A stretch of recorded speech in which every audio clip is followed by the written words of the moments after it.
Me friends and ఫ్యామిలీతో సరదాగా బయటకు వెళ్ళటానికి కారు లేదా అయితే వెంటనే ఈ నెంబర్కి కాల్ చేయండి. హలో ఎంఎన్ కశ్యప్ గారు. హలో నాగరాజ్ గారు. కమింగ్ టు సబ్జెక్ట్ సార్, చాలా మందికి కోపం, బాధ, ప్రేమ, జాలి, దయ, కరుణ, చిరాకు అంటే భావోద్వేగాలన్నీ సెంటర్ అయి ఉంటాయి ఒక మనిషిలో, హ్యూమన్. అంటే మనకి ఉగాది పచ్చడిలో పులుపు, చేదు, కారం ఏ విధంగా అయితే ఉగాది పచ్చడిలో కావాలని చెప్పేసి మనం అనుకుంటాము, దాన్ని బ్యాలెన్స్ చేయడానికి కొన్ని ఇంగ్రీడియంట్స్ వాడతాం మనం. అలాగే మనిషిలో ఒక్కొక్క పాయింట్ ఒక్కొక్క ట్రిగర్ అయినప్పుడు ఇమోషనల్గా ఇంబ్యాలెన్స్ అయిపోతూ ఉంటాము. ఆ స్థితిని బ్యాలెన్స్ చెయ్యాలి అని అంటే ఎలా? ఎందుకంటే భావోద్వేగాలతో కూడుకున్నటువంటి సెంటర్ పాయింట్ ఒకటి ఉంటుంది. పాయింట్లో కొన్ని విషయాలు బ్యాలెన్స్డ్గా ఉంటేనే జీవితం బాగుంటుంది, మనసు రెండు బాగుంటాయి. దాన్ని బ్యాలెన్స్ చేయాలి అని అంటే ఎలా చేంజెస్ చూడాలంటారు అసలు మనం? బ్యాలెన్స్ అనేది చాలా వెరీ పవర్ఫుల్ వర్డ్ అండి. ఈ ఒక్క పదం చాలా డీప్ మీనింగ్ ఉన్న పదం, రైట్? అయితే ఇమోషన్స్ని బ్యాలెన్స్ చేయాలన్నా, ఇమోషనల్గా మానసికంగా ఇమోషనల్గా దృఢంగా ఉండాలన్నా, స్థిరంగా ఉండాలన్నా, షేక్ అవ్వకుండా, బీ అన్షేకబుల్ అంటాం, షేక్ అవ్వకుండా ఉండాలంటే మనం ఉండే ఇల్లు మారాలి. అంటే మనం ఇల్లు అంటే మళ్ళీ వాస్తు ఆస్ట్రాలజీ అనుకున్నారు, అది కాదు. నేను గ్రహస్థితి కంటే మనస్థితి మీద ఎక్కువ ఫోకస్ చేస్తాను. ఓకే. సో నేను ఇల్లు అని ఎందుకు అంటున్నా అంటే, మనం ఇప్పుడు పొద్దునే వర్క్కి వెళ్ళాం, రైట్? అంతా పనంతా అవగొట్టుకొని కష్టపడి ఫైనల్గా ఎక్కడికి వెళ్తాం? ఇంటికి వస్తాం కదా. ఓ 4 రోజులు టూర్ వెళ్ళాం, ఫైనల్గా ఇంటికి వస్తాం కదా. ఏదేమైనా తిరిగి ఇంటికి వస్తాం. Yes or no? మనకు ఒక ఇల్లు ఉంది, రైట్? అది ఫిజికల్ ఇల్లు అండి. ఇమోషనల్గా ప్రతి ఒక్క వ్యక్తి తెలియకుండా ఒక హోమ్ కన్స్ట్రక్ట్ చేసుకుంటుంది, మైండ్లో కన్స్ట్రక్ట్ చేసుకోవడం జరుగుతుంది. దాన్ని నేను ఇమోషనల్ హోమ్ అంటున్నా. అంటే బయట ప్రాబ్లం వచ్చినా, కష్టం వచ్చినా, ఛాలెంజ్ వచ్చినా, పరిస్థితులు అనుకూలించకపోయినా, ఫెయిల్ అయినా, లాస్ అయినా, దుఃఖం వచ్చినా, సుఖం వచ్చినా వాళ్ళు ఈ హోమ్లోకే వెళ్తారు. టు గివ్ యూ క్లారిటీ, మనం ఇల్లు ఇప్పుడు సిమెంట్ వగేరా వాటితో ఇల్లు కట్టుకుంటాం, బ్రిక్స్ వగేరా వాటితో, రైట్? సిమిలర్లీ ఇమోషనల్ హోమ్ అనేది ప్రతి మైండ్ ఏం చేస్తుందంటే, హ్యూమన్ మైండ్ ఒక 3 నుంచి 5 ఇమోషన్స్తో ఇమోషనల్ హోమ్ కట్టుకుంటుంది. ఓకే. 3 నుంచి 5 ఇమోషన్స్. ఈ 3 నుంచి 5 ఇమోషన్లు ప్రతి ఒక్కళ్ళలో సేమ్ ఉండాలని లేదు. అవును. అది పాజిటివ్ కావచ్చు, నెగిటివ్ కావచ్చు. నా ఫర్ అన్ ఎగ్జాంపుల్, నా మైండ్లో ఇమోషనల్ హోమ్ లో ఉండే ఇమోషన్స్, ఫర్ అన్ ఎగ్జాంపుల్, బాధ, భయం, కోపం, వెరీ గుడ్, కోపం, ఫ్రస్ట్రేషన్, స్ట్రెస్. ఈ 5 ఇమోషన్స్తో నేను ఇమోషనల్ హోమ్ కట్టుకున్నా అనుకోండి. ఇవన్నీ నెగిటివే సార్. అందుకే చెప్తున్నా, బాధ, భయం, కోపం, ఫ్రస్ట్రేషన్, స్ట్రెస్. నా ఈ 5తోనే నా ఇమోషనల్ హోమ్ నేను నిర్మించుకున్నా. నేను ఇందాక ఏం చెప్పా? బయట ఏం జరిగినా నా మైండ్ ఈ హోమ్లోకి పోయి కూర్చుంటుంది. నా బయట ఇప్పుడు ఒక ప్రాబ్లం వచ్చింది, నేను మీ దగ్గరకు వచ్చా, నాగరాజు ఏదో అన్నాడు, నా ఎమ్మటే నా మైండ్ ఈ హోమ్లోకి పోతుంది. ఈ హోమ్లోకి పోతే ఇక్కడ ఏమున్నాయి? 5 ఉన్నాయి. అయితే నేను బాధపడాలి, కోప్పడాలి, భయపడాలి, ఫ్రస్ట్రేట్ అవ్వాలి, లేకపోతే స్ట్రెస్ అవ్వాలి. ఇది తప్ప నా మైండ్కి ఇంకేం తెలియదు. You're getting my point? Versus నా emotional home excitement, curiosity, confidence, courage, enthusiasm అనే ఇమోషన్స్తో నా ఇమోషనల్ హోమ్ ఉంటే, నా సేమ్ ఎగ్జాంపుల్, నాగరాజ్ ఏదో అన్నాడు, భయం, బాధ, ఫ్రస్ట్రేషన్, కోపం, స్ట్రెస్ బదులు క్యూరియాసిటీ. ఎందుకన్నాడు? లేదా నాగరాజు నేను చేయలేనన్నాడు, నా దగ్గర కాన్ఫిడెన్స్ అనే ఇమోషన్ ఉంది, నేను ఎందుకు చేయలేను? నాగరాజుతో నేను కూర్చొని డిస్కస్ చేస్తా. You are getting my point? మీ ఇమోషనల్ హోమ్లో ఉన్న ఇమోషన్స్ పాజిటివా, నెగిటివా? అంటే నేను పూర్తిగా పాజిటివ్ ఉండాలని నేను ఇక్కడ చెప్పట్లేదు, పూర్తిగా నెగిటివ్ ఉండాలని చెప్పట్లేదు, బట్ మెజారిటీ ఏమున్నాయి? ఫస్ట్ పాయింట్ అండి, ఒకసారి ఆలోచించండి. ఇది తెలవాలంటే సింపుల్ క్వశ్చన్. మీరు ఒక 1 వీక్ ఆర్ 2 వీక్స్, ఎక్కువగా లాస్ట్ 2 వీక్స్లో మీరు ఏ ఇమోషన్స్కి ఏ ఇమోషన్స్ మీలో ట్రిగర్ అయినాయి, అదే మీ ఇమోషనల్ హోమ్. Ah. ఇప్పుడు మనం ఉంటున్న ఇల్లు క్లీన్గా లేకుండా, గోడలకంతా బూజులు బట్టి, వెంటిలేషన్ సరిగ్గా లేకుండా, చెత్తంతా పేరుకుపోయి, ఆ చెత్త కుళ్ళిపోయి కంపు కొడుతుంటే మీరు అట్లా చెప్తుంటే మైండ్లో ఎన్ని వచ్చేసి అటువంటి ఇంట్లో మీరు ఉండగలుగుతారా? ఎందుకు ఉండదు సార్, చెప్తుంటేనే ఉండలేకపోతున్నాము. 95% పీపుల్ ఉండే ఇల్లు అట్లాంటిదే, Yes. Emotional home. నా ఇంట్లో నార్మల్గా మనం ఉంటున్న ఇంట్లో కంపు కొడుతుంది, చెత్తంతా పేరుకుపోయి, ఆ కంపులో మీకు ఒక మంచి టేస్టీ ఫుడ్ పెట్టినా తినబుద్ధి అవుతుందా? అవదు. ఒక సెలబ్రిటీ కలవటానికి వచ్చాడు, ఏమన్నా కుదురుతుందా? కుదరదు. నా ఇమోషనల్ హోమ్ మొత్తం నెగిటివ్గా ఉంది, నాకు లైఫ్ ఆపర్చునిటీ అనే ఒక టేస్టీ ఫుడ్ పెట్టింది, తినగలుగుతామా? ఆపర్చునిటీ ముందుకు వచ్చింది, కానీ నా మైండ్ స్ట్రెస్లో ఉంది, కోపంలో ఉంది, భయంలో ఉంది. ఆపర్చునిటీ నేను అసలు కనపడదే. ఈ హోమ్ అయితే పొద్దున, మధ్యాహ్నం, సాయంత్రం చీపురు కట్ట, వాక్యూమ్ క్లీనరు, ఇంకేదో ఇవి వేసి రుద్ది తెల్లగా స్వచ్ఛంగా ఉండాలి. మరి ఇది క్లీన్ చేస్తున్నామండి? వి షుడ్ క్లీన్ అండి. Absolutely we should clean. అంటే ఫస్ట్ చెత్త ఉందని తెలవాలి.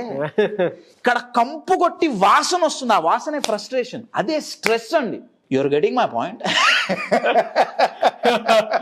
మీరు చెప్పిన పాయింట్ గెట్టింగ్ అవుతుంటేనే కనెక్ట్ అవుతుంది కదా. ఇప్పుడు మీ ఇంట్లో వాల్స్ మీద ఏవో పెయింటింగ్స్, ఏవో ఫోటోగ్రాఫ్స్ ఉంటాయి కదండి. అవునండి. మీ ఇంట్లో మీకు ఇప్పుడు బెడ్రూమ్లో మ్యారేజ్ కొత్తల్లో దిగిన భార్యాభర్తల ఫోటో, చాలా ప్రేమగా ఆప్యాయంగా నవ్వుతూ చేతులేసుకొని భార్యాభర్త ఫోటో. You're getting it? ఏదో హాల్లో, మా ఇంట్లో అయితే ముందు హాల్లో పెద్ద కృష్ణుడి ఫోటో ఉంటుంది. You are getting it? లేకపోతే ఇంకో ఫోటో. ఆ ఫొటోస్ నెగిటివ్ అయితే ఇమాజిన్ బెడ్రూమ్లో మీరు కళ్ళు ఓపెన్ చేయగానే భార్యాభర్త కొట్టుకుంటున్నట్టు ఒక ఫోటో ఉంది.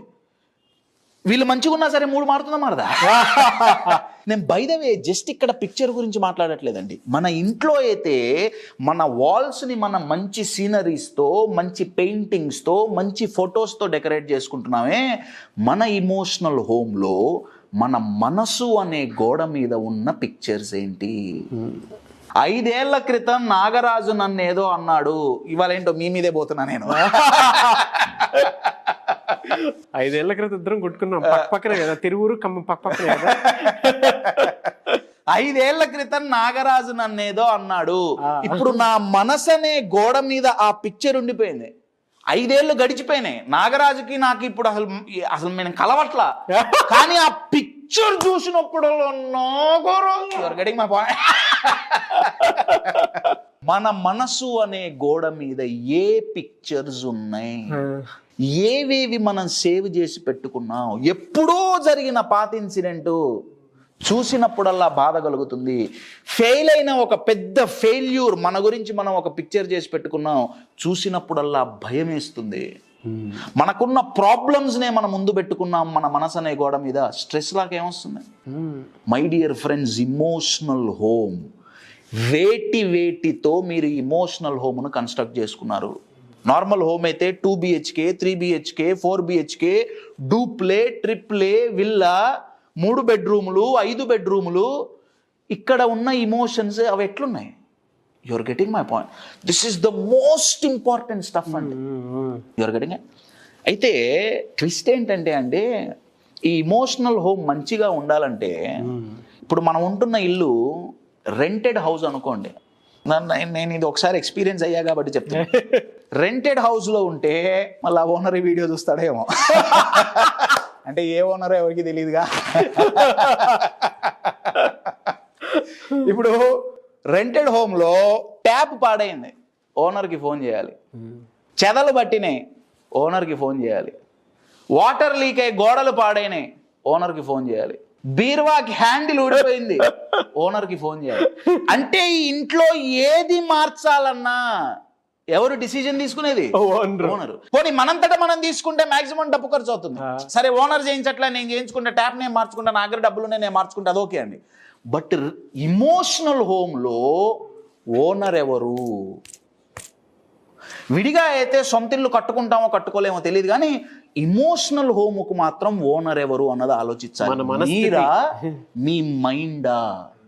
ఎవరైతే ఇమోషనల్గా వీక్గా ఉంటారో, అన్స్టేబుల్గా ఉంటారో, దానికి అర్థం ఏంటంటే వాళ్ళ ఇమోషనల్కి హోమ్కి ఓనర్ వాళ్ళ మైండ్. అంటే వీళ్ళకి కావాల్సినట్టుగా వాళ్ళకి లైఫ్ ఉండదు, మైండ్ చెప్పినట్టు వింటమే. నేను ఇవాళ ఒక స్పీచ్ ఇచ్చా, నాకు చాలా ఆనందంగా ఉంది, మైండ్ అంటుంది లేదు, నేను ఒప్పుకోను, నువ్వు దరిద్రుడివి, నీకు స్పీచ్ ఇచ్చిన చేత కాదు. నిన్నిచ్చిన స్పీచ్ ఏమి ఇచ్చావురా? ఇవాళ నేను సక్సెస్ అయినా ఆనందంగా లేను, మైండ్ ఏం చూపిస్తుంది? నిన్న ఫెయిల్యూర్ చూపిస్తుంది. రీచ్ చెక్ వేరు, నెగిటివ్ చెక్ వేరు. వెరీ పవర్ఫుల్ అండి. రీచ్ చెక్ వేరు, నెగిటివ్ చెక్ వేరు. పాసిబిలిటీస్ చూసుకోకుండా కొంతమంది బ్లేమింగ్ చేసుకుంటూ ఉంటారు, నెగిటివ్ బ్లేమ్. అబ్సల్యూట్లీ. వాళ్ళు బ్లేమ్ చేసుకుంటున్నారు అంటే వాళ్ళ ఇమోషనల్ హోమ్లో బ్లేమింగ్ అనేది ఎక్కువగా ఉంది.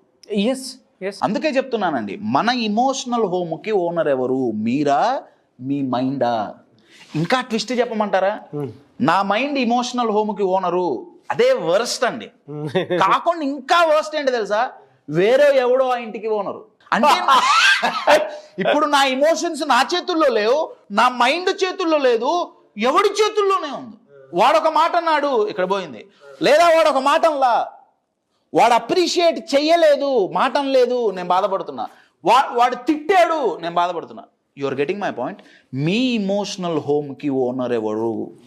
నంబర్ 1. నంబర్ 2, మీ ఇమోషనల్ హోమ్ ఏ ఇమోషన్తో నిర్మించుకున్నారు, కట్టుకున్నారు?